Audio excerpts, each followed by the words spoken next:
I'm Sonia, a personal brand and style coach. My journey began in the corporate world and through lived experiences has led me where I am today. I've walked in those uncomfortable shoes, faced the same challenges and questioned my path to professional success while simultaneously navigating my personal style journey and the challenges that each decade brings. I wholeheartedly believe in the fusion of personal brand and style strategy. My mission here is to provide you with practical, actionable strategies and lived experiences to help you unlock your next level of success through the power of personal brand and style. Let's get started. Welcome everyone back to another episode of the Style and Strategy podcast. I am a little bit under the weather at the moment. I have managed to pick up the summer flu.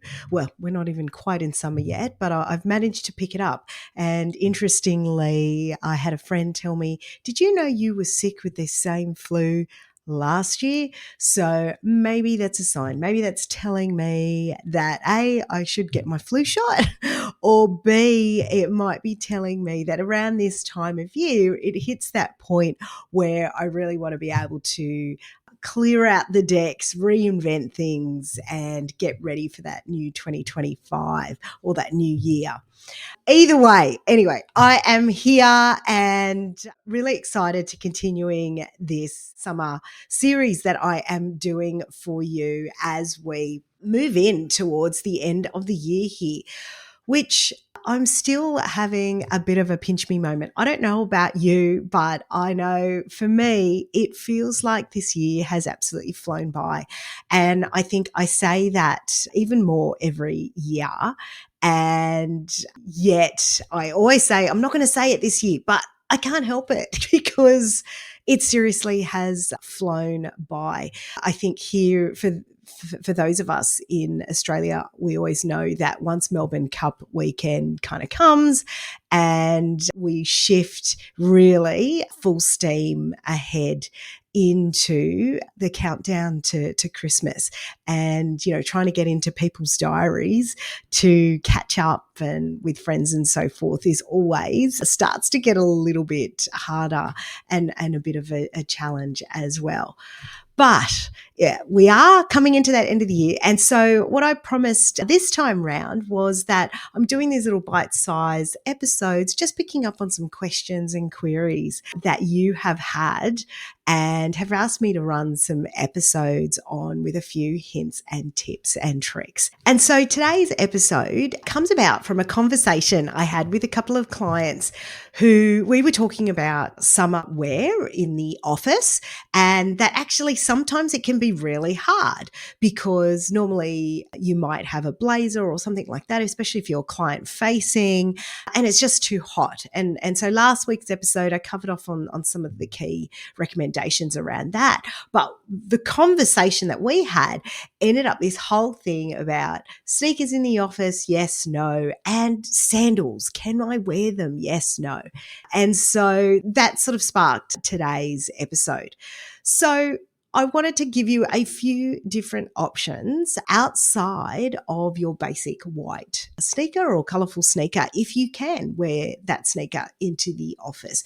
And I know many offices now, you know, more so than even on casual Fridays are embracing that smart casual trend as well. But that's where a lot of us kind of get a bit of concerned going, oh, okay, not sure how to wear this. But today is around, well, what if I don't feel like wearing that sneaker and I want to wear something a little bit more elevated? So here are a couple of examples and tips around what to really look for. So number one would be, and probably the biggest go-to, we saw it all through winter as well, and it's not going anywhere really yet, and it's just coming up in lots of different shapes and colours now as well. So what am I talking about? It is the classic ballet flat.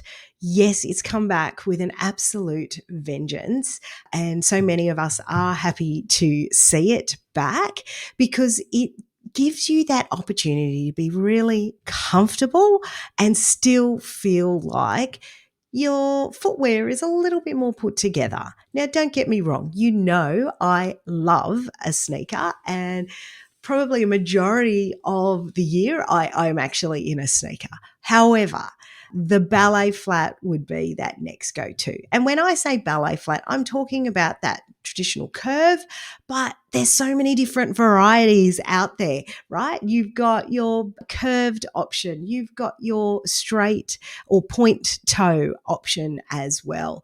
And so you can have a look and play with that. But what we've started to see evolve from the ballet flat is the Mary Jane as well. So the flat, round toe or point toe, and then with the strap across the front. All of those options are fantastic as an alternative to a sneaker, especially if you're not looking to wear a heel and you want to be comfortable, right? And even more so, what we've seen really for the first time ever is this huge array of fabrications that these Mary Janes ballet flats are coming in, which we hadn't seen before. And I think in a couple of episodes earlier, you may have heard me talk about it, early on in the season, that you would see these coming down. But the mesh ballet flat for summer is everywhere. And so, is there a question mark around support on this? Yes. That is support on your foot. Yes. Could you get away with wearing that in an office environment? Potentially. Depends how much mesh, right? And how well it's actually done.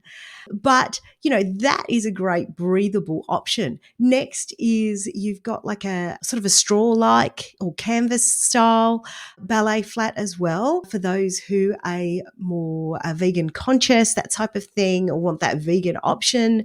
They are available in a great option as well. Then there's that mix of having something which doesn't have to be a fully closed shoe. So that's really my first major go-to as an alternative to a sneaker that'll make you feel a little bit more dressed up. And like I said, plethora of colors. And if you're really looking for that injection into summer, then you're looking at the whites, the silvers, all the neutral kind of tones as well. If you're preparing for our coming into winter, then really there's no other color that I would go past than something in that wine, plum or burgundy, because we are going to see that everywhere shortly. Second on the list would actually coming back to your classic loafer, and the slim line version of the loafer come through. And very similar to the ballet flat, you're seeing it in a plethora really of options. So I'm not just talking here colors, material construction, fabrications, that type of thing, but we're also seeing it in terms of, the classic long tongue loafer versus a shorter tongue loafer as well, because that all plays a role in how it looks and how comfortable you feel in it, because it can actually cut the leg off a little bit if it's up really, really high.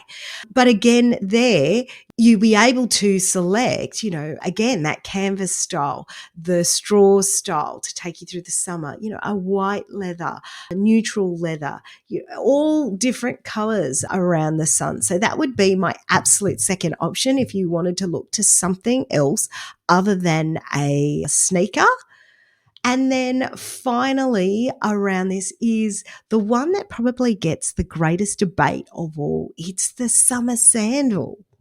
And especially in different workplaces, it may or may not be appropriate. And I'm going to leave that in your hands to determine, because everyone's workplace is going to be a little bit different. And obviously when I'm working with clients one-on-one, I get a lot of detail around their workplace, what's happening there, what the sort of dress code, if there are any dress codes, what sort of the expectation is. Are they client facing? Are they not? That type of thing. So if you're thinking around the sandal, again, there's a plethora of options available, but there's a couple of things to think through outside of that. Determining, let's say, yep, it works for your office environment and you want to get maximum wear. Then you go, right, do I want a closed sort of back to a sandal and an open toe? Do I want a fully open kind of sandal? And the most simplest of them of all is really just going with two single straps, really ankle or just over the bridge of the foot, and a single strap at the front, right? Trying to keep it really simple. Or you might go for what we're seeing more of now is coming back to sort of the string and the knot at the front, and then another ankle strap at the back, which is actually probably, I would say, one of the most flattering looks on the foot as well. And so, again, that's another option if you're looking at swapping out the sneaker for an alternative flat.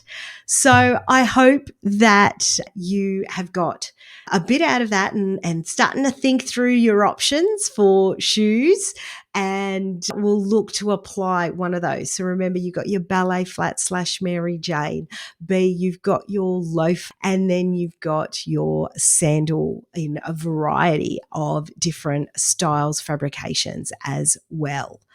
Let me know your thoughts and let me know what you've taken away from this episode. Next week, I am going to be covering up the topic of sustainability because I've been asked to revisit it again, especially as we're coming up to Christmas, and probably even more so, we're coming up to everyone's favorite shopping time of year, which is Black Friday, Cyber Monday.